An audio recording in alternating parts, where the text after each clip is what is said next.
restons à la même époque, les années 30, mais pas du tout au même endroit. Dirigeons-nous vers les Caraïbes et plus précisément à Cuba, dans la ville de Guantanamo. L'histoire commence en 1929.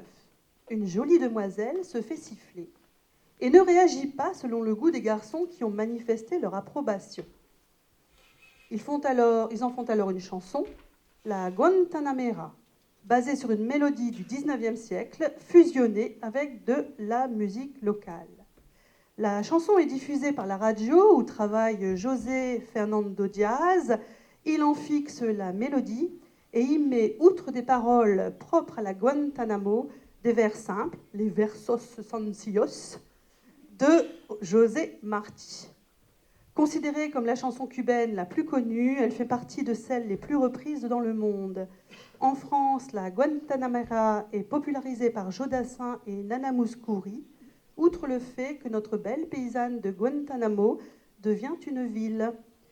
Laissons-nous entraîner par le charme cubain et les musicos de l'orchestre de Marc avec notre El Diablo, Eric à la trompetta. Olé!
J'invite Monsieur Delannoy à venir, notre président, à venir s'exprimer.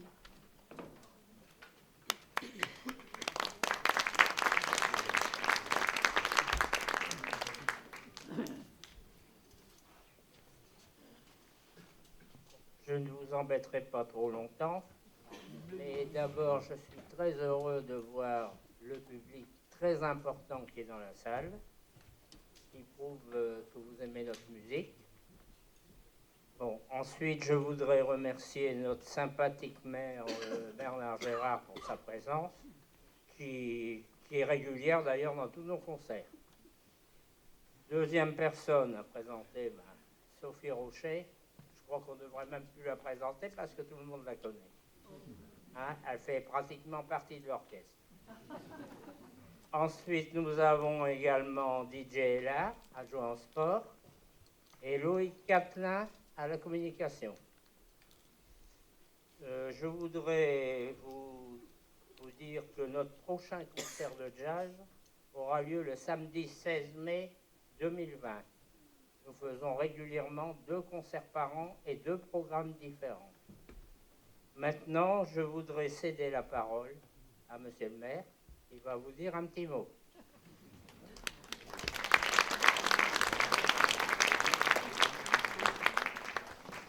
Je vais plutôt vous chanter une petite chanson. Non, vraiment, enfin, c'est trop gentil, mais je suis émerveillé. Le GOM, vous êtes formidable. Et moi, je voudrais vous remercier infiniment parce que vous êtes une magnifique formation musicale dans la ville de Marcq-en-Barœul.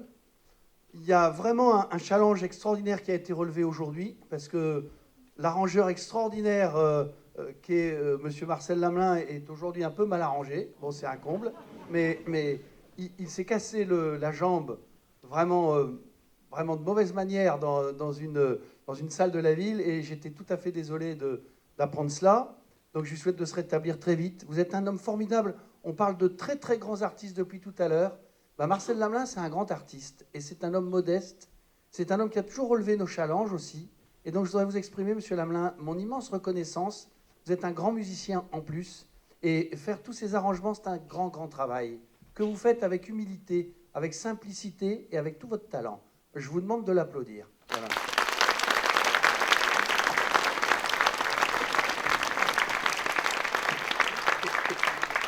Voilà, vous le méritez 1000 fois. Et alors, un grand merci à André Delannoy, votre président, parce que je crois que c'est un bon ambassadeur et un très très bel ambassadeur de la ville de Marcq-en-Barœul, grâce à vous tous. Donc merci à toi, mon cher André. Merci pour ta gentillesse, pour tout ce que tu fais. Et puis alors, bon voilà, il y a quelqu'un qui, depuis quelques années dans la ville, prend aussi de plus en plus de place. Il reste très timide, parce que vous avez vu, il tourne un petit peu, etc. Bon, c'est Tommy Descamps. C'est un garçon plein de gentillesse. Il est plein de gentillesse. Mais c'est un grand musicien. Et puis, il a une qualité formidable. C'est un fédérateur.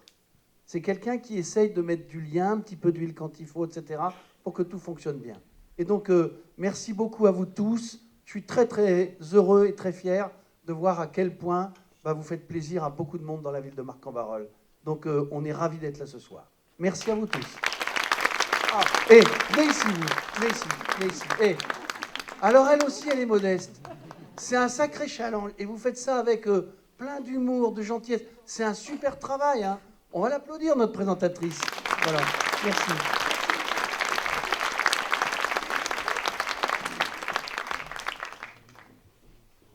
Après la pastèque, le pain d'épices et les délices de Noël, continuons avec le brownie. Et non, il ne s'agit pas ici d'une pâtisserie, mais d'un surnom. Le surnom d'un trompettiste talentueux qui est parti trop tôt, en 1956, suite à un grave accident de voiture. Clifford Brown, d'où son nom Brownie, est considéré comme l'un des trompettistes les plus brillants de sa génération. Il y a un peu plus de 18 ans, lorsque le grand orchestre de Dizzy Gillespie s'annonce en ville chez lui à Wilmington, ce soir-là, Dizzy, comme par hasard, s'aperçoit au dernier moment, et oui, qu'il lui manque quelqu'un dans la section de trompette. Il prend conseil autour de lui et on lui dit qu'il y a bien un jeune gars en ville qui pourrait faire l'affaire. Après le concert exceptionnel, Dizzy, estomaqué, n'en revient toujours pas. Mais qui est ce gars ? Comment se fait-il que je n'en ai jamais entendu parler ? Clifford Brown n'a été à l'honneur que pendant 5 ans. Et pourtant, sa marque sur le jazz est indélébile.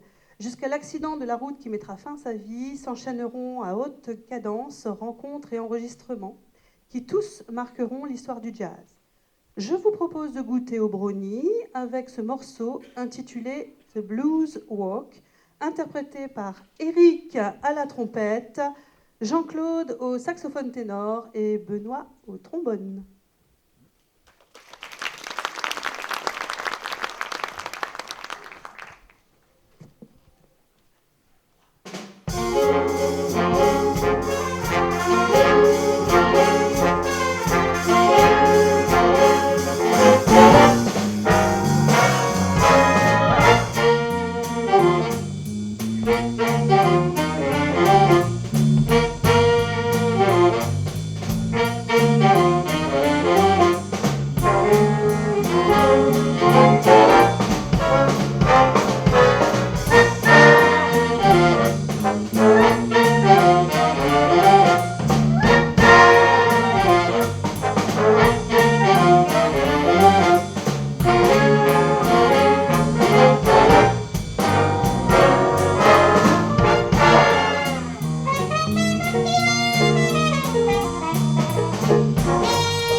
Le gomme de Marc Andorel avec à la baguette Monsieur Tommy Descamps.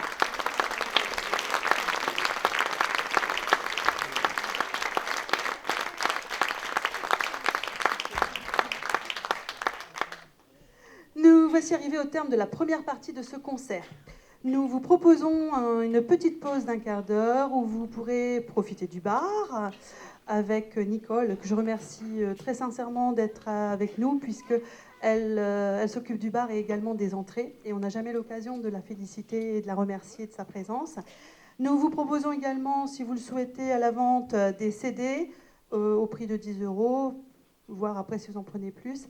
À tout à l'heure pour la suite de notre programme. Merci.